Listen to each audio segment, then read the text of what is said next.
Hanover College has been in existence for 190 years. Many people are familiar with the college for its beauty and its location on the Ohio River. But what many don't know are about the voices, visions, and gruesome history that have happened in some of these buildings on campus. In this investigation, we'll learn about the facts with our supernatural history expert, Jacob Domalewski, talk to people who have had ghostly experiences, and venture out into haunted Hanover ourselves.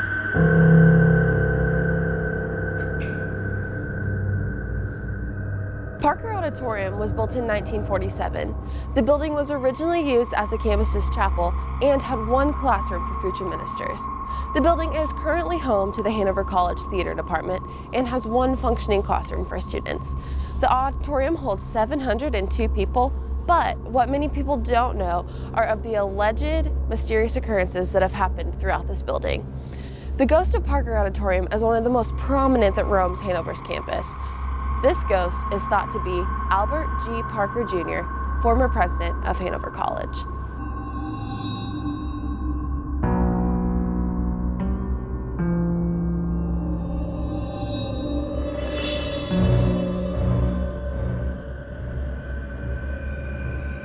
I'm Tom Evans, retired professor of theater at Hanover College. I taught theater here in Parker Auditorium from 1967 till 1999. Well, I have to tell you that the first time I heard that there was a phantom or a ghost of Parker Auditorium probably occurred within the first 2 or 3 weeks of my arrival here. That would have been in September of '67.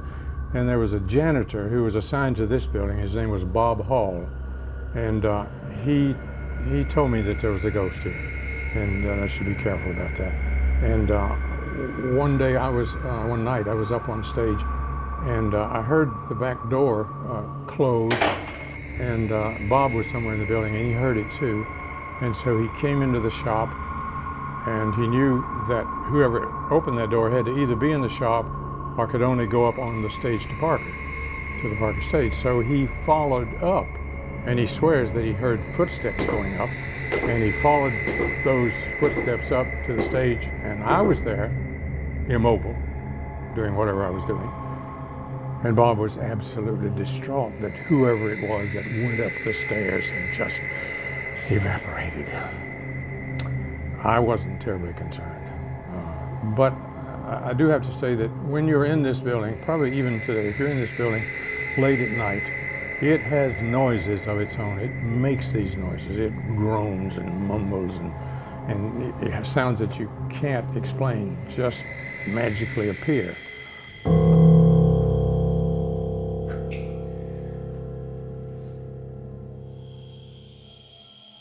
The Long Administration Building was built in 1963. A shocking, unexpected event happened on May 4th, 1984. Herschel Chandler, former Hanover College security guard, was beaten to death.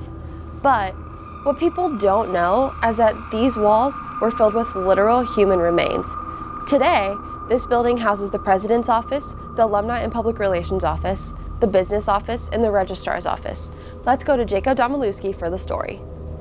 Hi, I'm Jacob Domalewski, Hanover College historian. In 1984, Herschel Chandler was a night security guard for Hanover College. The date was May the 4th. During his 3 o'clock round, Herschel Chandler was closing up Long Administrative Building in the Business office, where Wilbur Height's office was. Around 3:05 a.m., Herschel Chandler heard a weird noise coming from the office, proceeded to enter it before locking it up, and noticed that the dial to the safe and several drawers had been tampered with. We know this based off of Indiana State Police reports. What happened is Herschel Chandler discovered a draft in the building, picked up a telephone, and called Wilbur Heights, the director of the business office and grounds for Hanover College. Wilbur Heights' wife answered the phone, and within moments of the phone call being placed, the line went dead, as did Herschel Chandler. In a bizarre twist and something that's grotesque and morbid, during the mid-1990s, according to rumor, while they were renovating Long Administrative Building and the Business office, they took out an original set of filing cabinets from by the wall that Herschel Chandler was murdered by. And when they took them out, they discovered brain matter and blood splatter behind the wall, remnants of the 1984 case.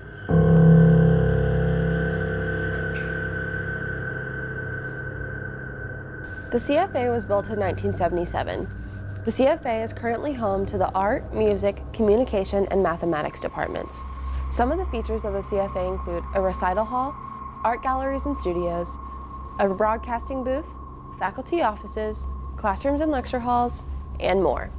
The Enigma statue sits outside of the entrance, watching over and making sure that nothing too suspicious is going on. Laurie Hedges, a communication department worker, tells us about her suspicious encounter. I'm Laurie Hedges, and I'm a 2006 graduate of Hanover College, and I also work at Hanover College. And so I was taking an online filmmaking class. And one of my assignments was to shoot a short scene, and I was doing a police interrogation, and we had set up an interrogation room in the classroom over in the corner here. In the script, the detective is talking to the perp about when the perp's wife came home, and he said, "Did you two argue?" And I kept hearing this noise after that question. "Did you two fight?" And so I started scrubbing the audio. And I realized it was a voice, but it wasn't any of us. You could hear this voice. It sounds like it's coming through a radio, like a crackly radio. And you just hear this, "About what?" And your wife was there when you got home? Yes.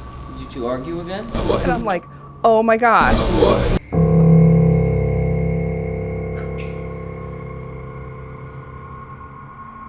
Donna Residence Hall was built in 1939.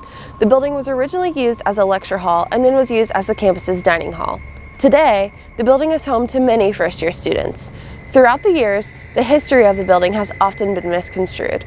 Jacob Domalewski takes a deeper look into the history of this building. There are two tales of sadness behind this next story. That is of Donna Residence Hall. The first one is short, sweet, and to the point. A girl named Sarah, as legend has it, hanged herself in the cupola on top of Donna Residence Hall. The year's unknown due to something called the 100-year policy, and we can't know anything further than that. What we do know as factual truth is, though, that in 1938, William Henry Donner Sr., a member of the class of 1886 of Hanover College, who never finished, he only attended for one semester, dedicated this building in memoriam of his son, William Henry Donner Jr. He died at 21 years of old in 1931. He died of something known then as manic exhaustion. Today, we know that as bipolar disorder. What happened is, it's two speculative things. Either William Henry Donner Jr. got into a heightened state of euphoria from not being properly medicated, or he just slumped due to the wintertime. He died in January. He went into a state of deep depression, was never able to come out, and committed suicide. These are both speculations, cannot be held as gospel truth. Donna Residence Hall is speculated by many and claimed by many of its former residents to be one of the most haunted buildings on Hanover College's campus. It's not a ghost of a girl who possibly hanged herself in a cupola. I believe it's the ghost of William Henry Donner Jr., a 21-year-old who met depression, a 21-year-old who met early death, and a 21-year-old who now curses the building, where students between the ages of 18, 19, and some who had been 21 in the years gone by were messing around with things such as Ouija boards, voodoo dolls, drinking, marijuana, and other nefarious acts that go on in a college dorm. Hanover College's history approaching 200 years, there have been several mysterious and tragic events that have happened here. Certainly some believe that they have seen apparitions, while others say it's just a noise. For 100 years, professors and students have roamed the halls of these campus buildings, but have some never left? We may never know, but when we're alone at night, you wonder.